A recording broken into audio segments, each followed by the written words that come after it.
Hello students, good morning.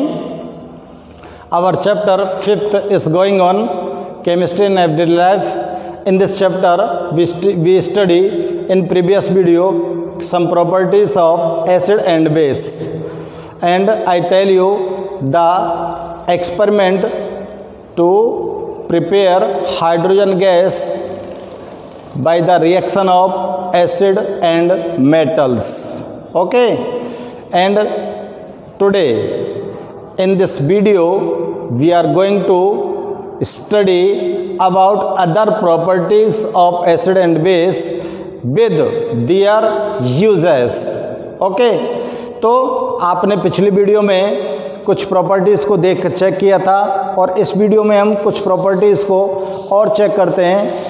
तो देखो properties number 3 यहाँ पर नोट करते हैं हम, properties of acid and base। तो दो प्रॉपर्टी को आप पिछली वीडियो में पढ़ चुके थे, तीसरी प्रॉपर्टी यहाँ पर मैं देख रहा हूँ, acid react with metal oxide. Acid reacts with metal oxide and form salt and water. तो देखो एसिड को आपको रिएक्ट कराना है किसके साथ? मेटल ऑक्साइड के साथ। मेटल का ऑक्साइड किस तरह से फॉर्म करोगे? कोई भी मेटल एलिमेंट लो, ये सभी मेटल एलिमेंट हैं, ठीक है ना? सब के सब क्या होते हैं? ये मेटल एलिमेंट। और भी हैं बहुत सारे, 92 मेटल एलिमेंट्स हैं आपके पास। ये सब के सब मेटल जो एलिमेंट हैं, जब इनको एयर की प्रेजेंस में इनका क्या कराया जाता है? कंबस्टन कराया जाता है, तो ये अपना ऑक्साइड फॉर्म करते हैं। उसी को बोलते हैं हम क्या? Metal oxide. क्लियर है ना? जैसे जिंक का बनेगा जिंक ऑक्साइड, मैग्नीशियम का मैग्नीशियम ऑक्साइड, कॉपर का कॉपर ऑक्साइड, आयरन का आयरन ऑक्साइड, सोडियम का सोडियम ऑक्साइड, एल्युमिनियम का एल्युमिनियम ऑक्साइड। इस तरह से इनके ऑक्साइड्स फॉर्म होते हैं और इनमें से किसी भी ऑक्साइड के साथ आप रिएक्ट कराना है कि आपको किसके साथ? एसिड के साथ। और we know that very well the metal oxide, the nature of metal oxide is basic। metal oxide की जो नेचर होती है वो क्या होती है? बेसिक होती है। and we also know that when acid react with any base then form salt and water। कोई भी एसिड जब बेस के साथ रिएक्ट करता है तो वो साल्ट और वाटर फॉर्म करता है। अगर आप ये एसिड लिया, कौन सा एसिड है बेटा? ये सल्फ्यूरिक एसिड। इस सल्फ्यूरिक एसिड के साथ आपने किसको रिएक्ट कराया है? जिंक ऑक्साइड को। मेटल का ऑक्साइड हो गया। और मेटल का जब ये ऑक्साइड के साथ रिएक्ट करता है तो यहाँ पर फॉर्म करेगा ZnSO4 प्लस H2O। ये सॉल्ट हो गया, जिंक सल्फेट, जिंक सल्फेट। और ये क्या फॉर्म हो गया? वाटर। ठीक है ना? कोई भी एसिड जब मेटल ऑक्साइड के साथ रिएक्ट करेगा तो सॉल्ट और वाटर फॉर्म करता है। ये क्लियर बात आ रही है समझ में? कोई भी एसिड आप अदर एसिड ले सकते हो। HCl को आप मैग्नीशियम क्लोराइड ऑक्साइड के साथ रिएक्ट करा दो तो आपको यहाँ पर MgCl2 प्लस H2O। क्लियर? इसको बैलेंस कर दिया। मैग्नीशियम का ऑक्साइड ले लिया, हाइड्रोक्लोरिक एसिड ले लिया तो मैग्नीशियम क्लोराइड साल्ट हो गया और H2O क्या हो गया? वाटर हो गया। ठीक है ना? जब आप मेटल को इसके साथ रिएक्ट कराते हो तो आपको क्या मिलता है? मेटल ऑक्साइड को साल्ट और वाटर मिलते हैं। अब देखो, अगर एसिड को आपने मेटल ऑक्साइड के साथ रिएक्ट कराया है तो यहाँ पर मैं बेस को रिएक्ट कराता हूँ। Base react with non metal oxide. Base को रिएक्ट करा देते हैं नॉन मेटल ऑक्साइड के साथ। देन फॉर्म, ये मैं इरेज कर देता हूँ यहाँ से। नॉन मेटल ऑक्साइड के साथ आपको बेस को रिएक्ट कराना है। देन फॉर्म, तो क्या बनेगा यहाँ पर भी सॉल्ट एंड वाटर बनेगा। Then form salt and water. तो देखो कोई भी बेस लो और उसको नॉन मेटल ऑक्साइड है आपके पास कौन कौन से हो सकते हैं, जैसे carbon dioxide gas, sulphur dioxide gas, nitrogen के कोई भी ऑक्साइड्स हैं, वो सब क्या हैं, नॉन मेटल ऑक्साइड्स हैं। तो आप ये नॉन मेटल ऑक्साइड लीजिए और इसके साथ रिएक्ट करा दीजिए किसी भी बेस को।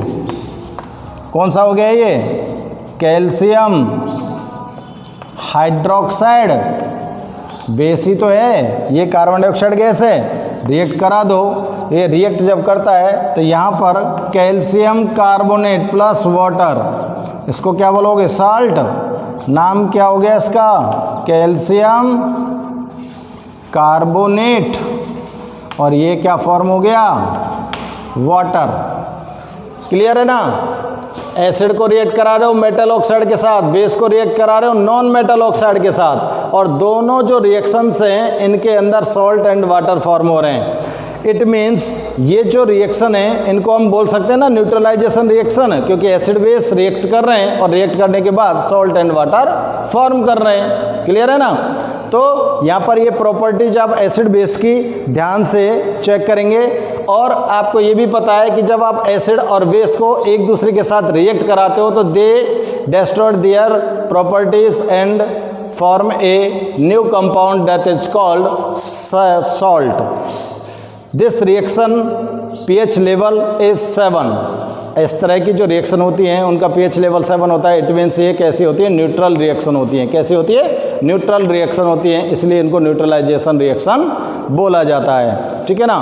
तो स्ट्रॉन्ग एसिड और स्ट्रॉन्ग बेस को रिएक्ट करा दो डेफिनेट प्रोपोर्शन में, न्यूट्रलाइजेशन रिएक्शन हो जाएगी। तो यहाँ पर जो सॉल्ट फॉर्म होगा वो न्यूट्रल साल्ट होगा। साल्ट के डिफरेंट टाइप्स जो आपको एक्सप्लेन किए थे उसमें बताया था, सॉल्ट जो होते हैं वो 3 टाइप्स के होते हैं, neutral salt, acidic salt and basic salt. तो न्यूट्रल साल्ट में तो strong acid and strong base, और एसिडिक साल्ट में strong acid and weak base, और बेसिक साल्ट में strong base and weak acid. और सबके pH लेवल अलग होते हैं। एसिडिक सॉल्ट का pH लेवल बिलो 7 होता है, बेसिक सॉल्ट का pH लेवल एबव 7 होता है, और न्यूट्रल का फिक्स 7 होता है। ठीक है ना। तो नेक्स्ट देखते हैं हम इसके यूजेस, एसिड और बेस सॉल्ट के क्या क्या यूजेज हो सकते हैं। तो यूजेस, एक चीज़ और आपको यहाँ बता देते हैं। देखो मैं 3 साल्ट्स के फॉर्मूला लिख रहा हूँ। ये तीनों के तीनों स्ट्रॉन्ग एसिड हैं और इनको मिनरल एसिड भी बोलते हैं हम। बहुत ही इंपॉर्टेंट है, ध्यान रखना। तीनों के तीनों जो सॉल्ट होते हैं वो कैसे हो, क्या होते हैं, मिनरल सॉल्ट होते हैं। और इन तीनों सॉल्ट्स में से जो H2SO4 है इसको किंग ऑफ एसिड बोलते हैं।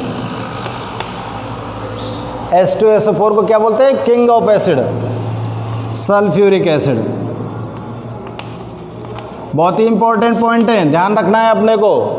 जो तीनों के तीनों स्ट्रॉन्ग एसिड्स हैं वो मिनरल एसिड्स भी होते हैं। मिनरल एसिड्स कौन होते हैं, इन सभी तीनों एसिड्स को जमीन के अंदर से खोद कर निकाला जाता है। क्लियर है ना। तीनों एसिड्स को जमीन के अंदर से खोद कर निकाला जाता है, इसलिए इनको मिनरल एसिड बोलते हैं। और इन तीनों एसिड में से जो H2SO4 है इसको बोलते हैं किंग ऑफ एसिड। और किंग ऑफ एसिड क्यों बोलते हैं कि किसी भी कंट्री का जो इंडस्ट्रियल डेवलपमेंट है वो इस बात पर डिपेंड करता है कि वो कंट्री कितना H2SO4 प्रोडक्शन करता है, कितना H2SO4 यूज़ करता है। तो जो कंट्री ज़्यादा से ज़्यादा H2SO4 का यूज़ करता है उसका इंडस्ट्रियल लेवल उतना ही हायर होता है, उतना ही डेवलप्ड होता है। क्लियर है ना। इसलिए इसको क्या बोला जाता है, किंग ऑफ एसिड। क्लियर है। तो हम यहाँ पर अब इनके यूजेस को नोट करते हैं। तो फर्स्ट ऑफ ऑल हम नोट करते हैं एसिड के यूज़ को, एसिड का क्या यूज हो सकता है। तो देखो जो एसिड होता है HCl। HCl एसिड का जो यूज़ होता है वो कहाँ पर किया जाता है ये मैं आपको नोट करता हूँ। तो hydrochloric acid is used in different industries. Hydrochloric acid is used in different industries. Different industries. इसके अलावा इन cleaning boiler, in cleaning boiler from inside and in cleaning sink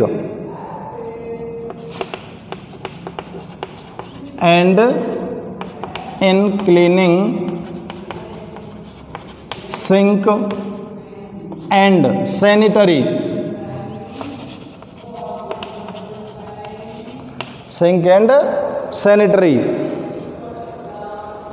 specially HCl का यूज़ हो गया ये, ठीक है ना। नेक्स्ट देखते हैं HNO3 and HCl both used to form aqua regia। Aqua regia के बारे में आपको बताऊंगा मैं अभी। एक्वा रेजिया के बारे में आपको मैं अलग से लिखाऊंगा, ठीक है ना। Which is used to, aqua regia का जो यूज होता है वो क्या होता है, इसका यूज होता है जो आपके ऑर्नामेंट्स होते हैं ना, उन ऑर्नामेंट्स को क्लीनिंग करने में, इन cleaning gold and silver, in cleaning gold and silver ornaments, ठीक है।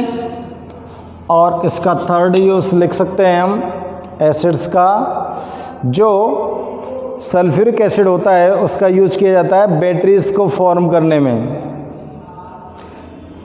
सल्फ्यूरिक एसिड का यूज़ क्या किया जाता है, बैटरीज को फॉर्म करने में। Sulphuric acid is used to form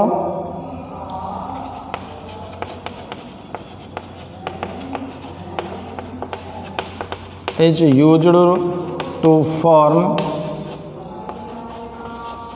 car batteries and in industries। Car battery को फॉर्म करने में तेजाब का आप यूज़ करते हो ना, वो तेजाब सल्फ्यूरिक एसिड ही होता है, ठीक है ना।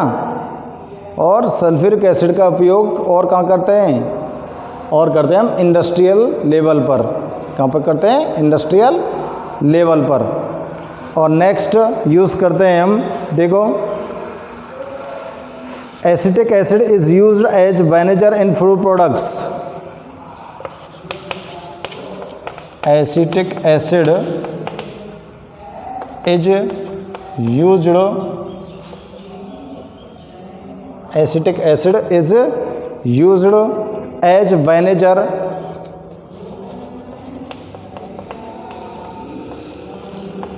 इन food products. Preservation of pickles, food products,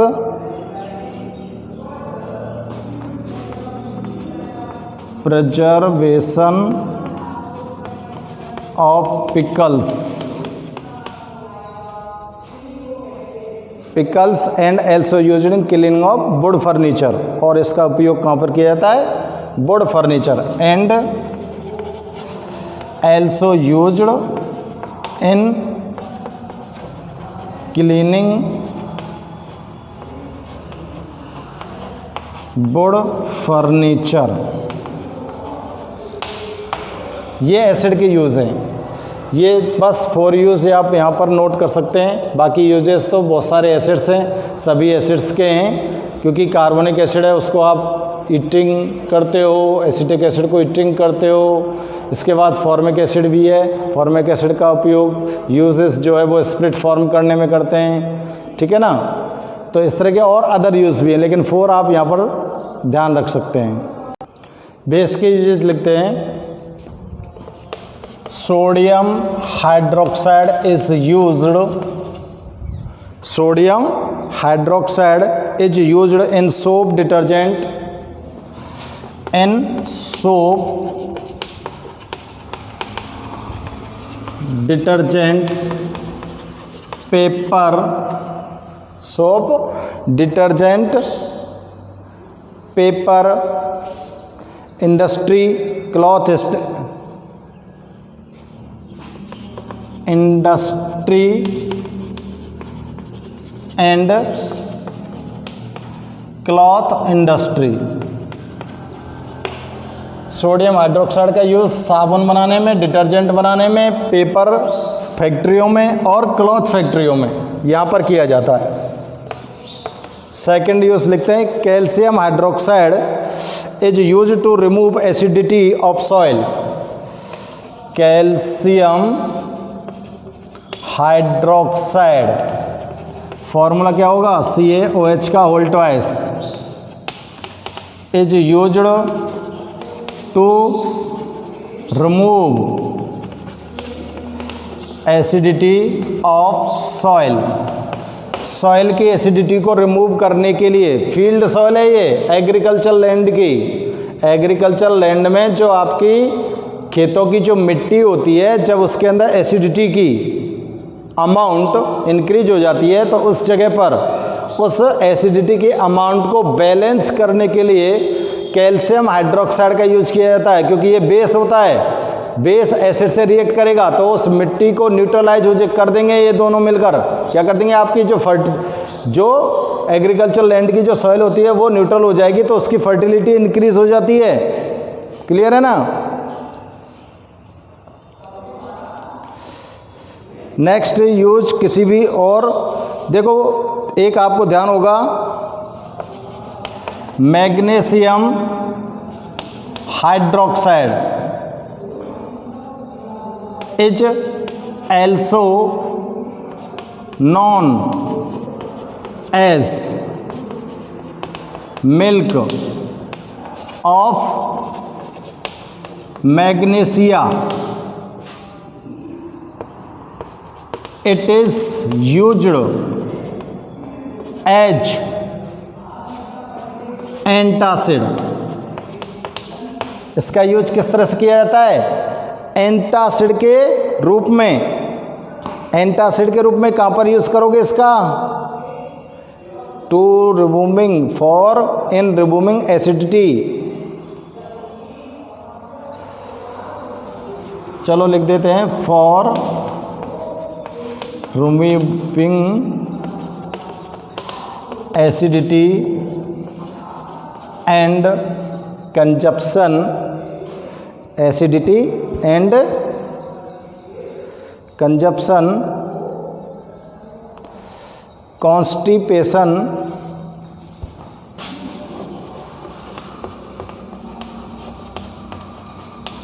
of stomach. Constipation of, पेट की जो जलन और दर्द होता है ना, उसको रिमूव करने के लिए हम एंटासिड का यूज़ नहीं करते हैं क्या। पेट में जब हम एसिडिटी हो जाती है, स्टमक के अंदर एसिड की अमाउंट इंक्रीज हो जाती है, उस टाइम पर आप लोग इसका यूज़ करते हो, किसका, मिल्क ऑफ मैग्नीशिया का। और इसके साथ साथ एक और चीज़ है जिसका यूज आप कर सकते हो, H antacid, baking soda. Baking soda ये भी वीक बेस होता है, इसका यूज भी आप कर सकते हो एंटासिड की फॉर्म में, क्योंकि इनो फ्रूट साल्ट जो होता है उसको फॉर्म करने के लिए बेकिंग सोडा का ही यूज़ करते हैं। क्लियर है ना, ठीक है ना। तो देखो आपने यूजेस देखे किसके, बेसिस के। इसके बाद यूजेस देखते हैं हम साल्ट के। साल्ट के क्या यूज हो सकते हैं, साल्ट का आप यूज़ कहाँ कहाँ पर करते हो।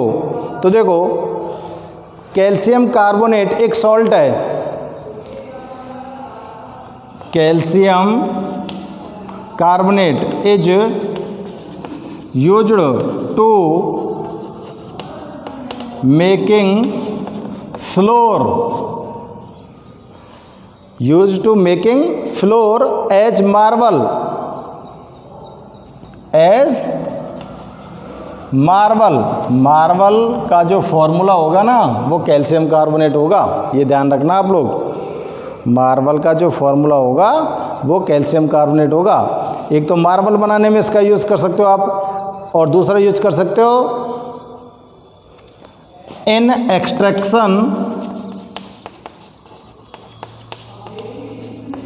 Of iron in metallurgy, in metallurgy.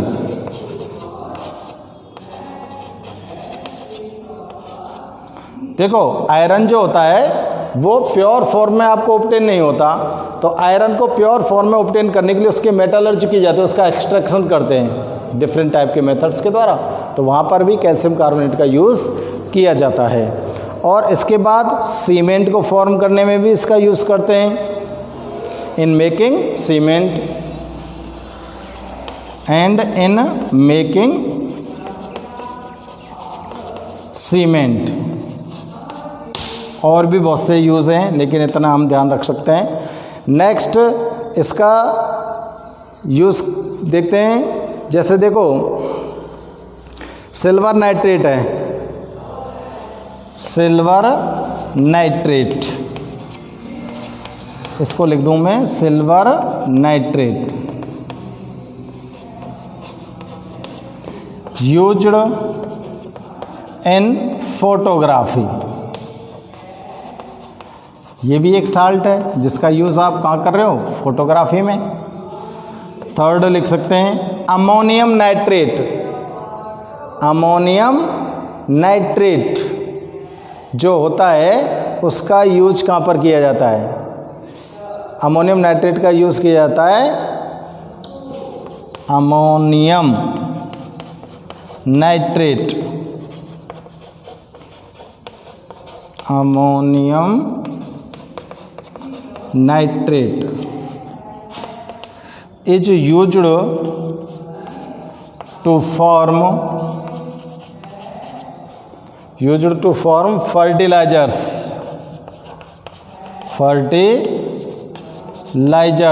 And explosive, विस्फोटक सामग्री बनाने में। एक्सप्लोसिव इसका यूज किस तरह से कर सकते हो आप देखो ध्यान से चेक करके। Ammonium nitrate used to form fertilizer and explosive. और इसके अलावा एक फोर्थ यूज और कर लो, पोटास एलम। पोटास एलम कहीं तो बोलेंगे बताओ, पोटास एलम बोलते हैं फिटकरी को। फॉर्मूला क्या होगा, K2SO4 Al2SO4 का होल थ्राइस 24 H2O, ये फिटकरी का फॉर्मूला है। और इसका यूज कहाँ करेंगे, purification of water is used to purification of water, पानी को शुद्ध करने में पोटास एलम, पोटास एलम फिटकरी बोल सकते हैं। ध्यान देखो मैं लिख दूं यहाँ फिटकरी, ध्यान रखना है इसको, फिटकरी होता है ये। तो देखो आपने देखा है एसिड बेस और सॉल्ट के यूजेस, डिफरेंट यूजेस जो आपकी डेली लाइफ में आते हैं, ठीक है ना। फटाफट से यूजेस को इनको नोट कीजिए। अब देखते हैं, देखो एक्वारेजिया के बारे में आपको बता देते थोड़ा सा। एक्वारेजिया क्या होता है, एक्वारेजिया को किस तरह से आप लोग फॉर्म करते हो। तो एक्वारेजिया को हम फॉर्म करते हैं on mixing 1 part of HNO3, on mixing 1 part of HNO3 and 1 part of HNO3 and 3 part of HCl, 3 part of HCl fresh solution is known as aqua regia.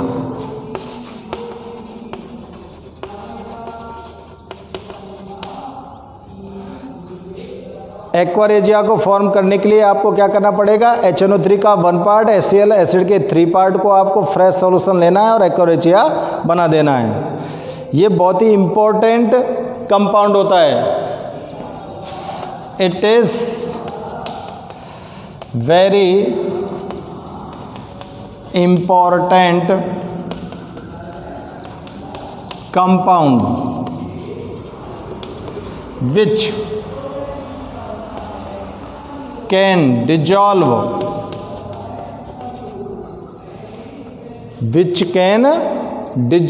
जो घोल सकता है मेटल्स लाइक